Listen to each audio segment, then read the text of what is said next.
Picture a quiet Japanese suburb at dawn. No protests, no sirens, just a phone call.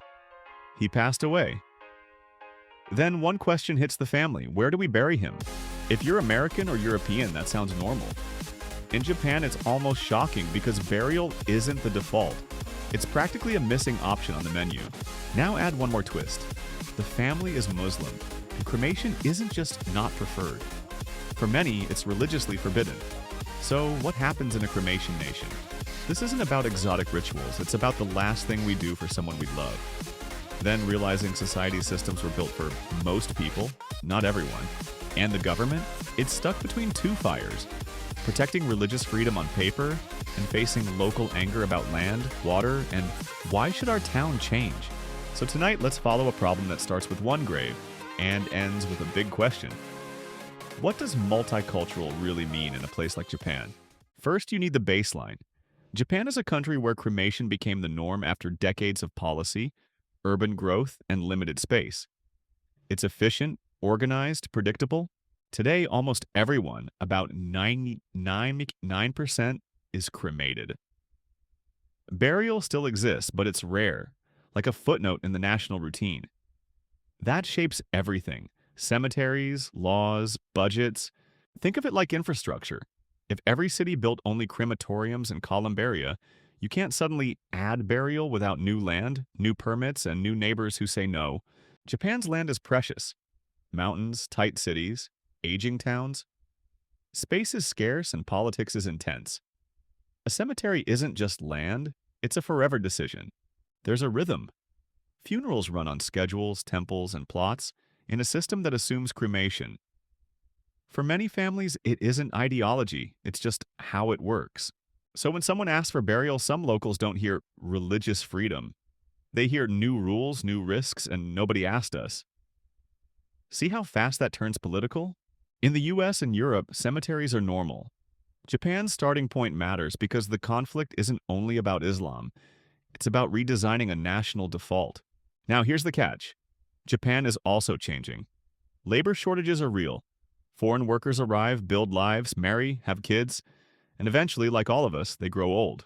When migrants are temporary guests, communities can send bodies home. But when people settle, that workaround breaks. The question becomes local. If they lived here, should they die here? That's when cemeteries stop being a private matter and become a public argument about belonging, rules, and what a neighborhood owes its newest residents. Let's talk Islam, but carefully. Practices vary and communities adapt. Still, many Muslims see burial as a duty. The body returns to the earth, simply, quickly, with specific rites. For many, cremation is a hard no. So the choice feels brutal. Violate faith or send a loved one abroad with huge cost, paperwork, and delays, right inside grief. Imagine mourning and also negotiating logistics across borders. Airlines, consulates, documents, delays. It's not just expensive, it can feel like your community has no place for your goodbye. So Muslims in Japan start asking a basic question. Can we create a cemetery section? Not a palace. Just ground, permission, and the dignity of doing things the right way. And here the dilemma appears. Religious freedom sounds simple until it requires land, permits, environmental rules, and local cooperation. Rights are abstract. Cemeteries are physical. Some Japanese officials privately agree. If we invite workers, we should prepare for their lives, including death. But then they look at the map, the laws, and the next election. Because in Japan, cemetery projects aren't purely national decisions. They're local. Permits, zoning, environmental checks, often tied to mayors and governors who must answer to neighbors. And neighbors often have questions. Some are sincere, some are fear-driven. But in politics, questions don't stay questions. They become rumors, then slogans, then votes. Our first stop is Kyushu in Oita Prefecture. A Muslim community near Beppu starts searching for land because they're tired of saying goodbye at an airport cargo terminal. They find a site in the town of Hiji. On paper, it looks doable. Purchase land, follow procedures, explain the project. A small cemetery, limited graves managed properly. But the moment locals hear Islamic cemetery, the temperature changes. People worry about groundwater. They worry about property values. They worry about strangers arriving to mourn. Some fears are practical. Will decomposition affect wells? Who maintains it forever? Other fears are emotional. Why here? Why our town? That's the NIMBY reflex, human but powerful. In Japan, where many residents rarely meet foreigners, uncertainty spreads fast. If you've never met a Muslim neighbor, your mental picture may come from headlines, not daily life. So the project slows. Meetings stretch, paperwork drags. The community keeps trying, more explanations, more compromises, but every month of delay feels like the ground is moving under them. Here's what's heartbreaking. This is a future problem, but death doesn't wait. Every funeral becomes a reminder that the system works perfectly, just not for you. Local leaders face a trap. If they push forward, they risk backlash.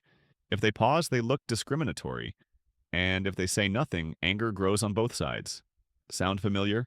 Then comes the political moment. Elections. In Hiji, opposition to the cemetery becomes a campaign issue. Protect our town is an easy message. Protect minority rights is harder. When a project becomes a symbol, facts get drowned. Even if engineers say risk can be managed, one scary image, polluted water, can beat 100 pages of reports. For the Muslim community, it feels like the rules keep changing. First, they're told, follow the process. Then, after they do, the answer becomes, sorry, the mood changed. For locals, it can feel reversed. They think, we never agreed. Decisions happen above us. We're the ones living next to it. That perception, excluded from process, fuels resistance. In the West, you might say, just enforce rights. But Japan's local governance leans on consensus and harmony. Until a new issue exposes how fragile that harmony is, Hiji teaches this. Even when law allows burial, the real gate is social trust. And trust is slow to build, fast to lose, especially around death. Pause and ask yourself, if your town was aging, shrinking, anxious about the future, would you be open to a forever land use decision for people you barely know? Now keep that discomfort, because the next case shows an even sharper twist. What happens when the legal process moves ahead, but the community feels it was never truly informed? In Ibaraki Prefecture, a plan emerges to use part of an existing religious site's land for Muslim burials. Technically, the paperwork advances. Administratively, it can be approved. Then residents learn about it late, after key steps are already done. That timing is gasoline. People aren't just debating burial anymore, they're furious about procedure and transparency. This is a classic pattern: legal compliance versus social legitimacy. The documents may be valid, but neighbors ask, why weren't we asked? And the conversation turns into a fight. Some residents raise environmental worries again. Others bring cultural arguments. Japan cremates, and some simply say, foreign customs don't belong here. All of it mixes together. Officials face a nightmare choice: defend a minority right and look like they ignored locals, or cancel the plan and look like they bowed to prejudice. Either way, trust breaks. The project stalls and gets pulled back. That outcome signals across Japan. Even with land and paperwork, a late backlash can still erase everything overnight. For Muslims watching, it feels like invisibility. We work, pay taxes, raise kids, yet in our hardest moment, there's no place for our goodbye. That cuts deep. For locals, it's a warning. If we don't speak early, decisions get made over our heads. That fear isn't uniquely Japanese, it's a universal civic anxiety. So what's the real issue here? Religion or the collapse of procedural trust? Because once people suspect secrecy, every technical explanation sounds like a cover story. And now we zoom out, because this isn't just two towns. It's a national question. Can Japan build new rules of belonging without igniting a political storm? Miyagi Prefecture becomes a headline when leaders discuss creating burial options for people who, for religious reasons, don't want cremation. The idea sounds practical and explosive. Why explosive? It ties death to labor policy. Japan needs workers, often from Indonesia. But if you recruit people, are you ready to honor their basic life cycle needs? When local mayors oppose the plan, it reveals the pressure point. Governors can talk about inclusion, but cities and towns absorb the conflict. Phone calls, meetings, anger at supermarkets. Local politics is intimate. An opponent can point at a map and say, they're bringing a cemetery here. It's visual, permanent and easy to turn into fear. So leaders retreat. Plans get reconsidered or dropped, and each retreat teaches everyone a lesson. Pushing multicultural policy without groundwork can backfire and become a career-ending risk. This is the government's dilemma in slow motion. Protecting religious freedom is a national value, but governing also means keeping social peace, managing land, and avoiding local revolt. If Tokyo dictates a solution, critics shout central overreach. If Tokyo stays quiet, critics shout cowardice, and minorities feel abandoned. There's no clean win, only trade-offs. Japan's identity story isn't built on immigration like America's. Rapid change triggers fear. Are we losing who we are? Even if nobody says it out loud. In the West, you might call this xenophobia. Sometimes, yes. But sometimes it's institutional shock. Systems built for one demographic suddenly forced to stretch. Fast. So let's name the real battlefield. Not only Islam versus Japan, but governance versus reality. Rights, land, trust, and politics collide in one place. Under the soil. To understand the backlash, look at everyday contact. Surveys suggest many Japanese people rarely interact with foreigners at all. When contact is low, imagination fills the gap. Imagination is shaped by media. If your strongest image of Islam is terror overseas, then even a peaceful cemetery can feel threatening. Not rational, but emotionally real. Still, worries aren't only cultural. Water safety, maintenance, traffic, and the fear officials will stop listening once approval is stamped. Those are everyday, local concerns. Hard truth, people often accept immigration in theory but resist it in their neighborhood. You see that in many democracies. Japan is just encountering it later, and quickly. So the debate becomes a proxy for bigger anxieties. Aging communities, shrinking budgets, distrust of elites, and a feeling that ordinary residents carry the costs of national policy decisions. Now flip the lens. Muslim residents also pay costs. Welcomed as workers but treated as outsiders in death, hearing rumors about your faith and constant pressure to fit in. Two stories barely touch.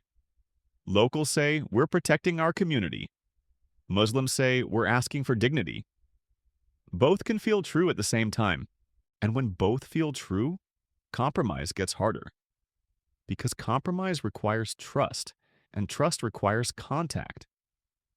So the absence of everyday relationships becomes a political accelerator. Let me ask you, if you met foreigners only through visas, police, and headlines, would you empathize easily? Or would you keep them as others without meaning to? That's why government can't fix this with a memo. You can issue guidelines, but you can't order people to feel safe. Trust has to be built locally. Still, the state has responsibilities. Japan's constitution protects religious freedom, but rights can be limited for public health and order. The question is, what limits are truly necessary? If officials hide behind public health without evidence, minorities call it discrimination. If officials ignore public health concerns completely, locals call it negligence. That's the tightrope. So let's lay the dilemma on the table. Option 1. Prioritize religious freedom and create burial access. That signals inclusion, reduces costly repatriations, and treats immigrants as full residents. Option 2. Prioritize social stability and land constraints. Move slowly, restrict burial sites, and avoid sparking backlash. That protects local trust, but it can leave minorities effectively without choices. In the West, we treat these as moral absolutes.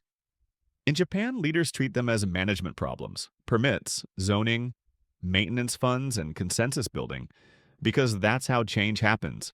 One practical path is multi-faith cemeteries. Not Islamic land, but shared burial options for any group that needs it.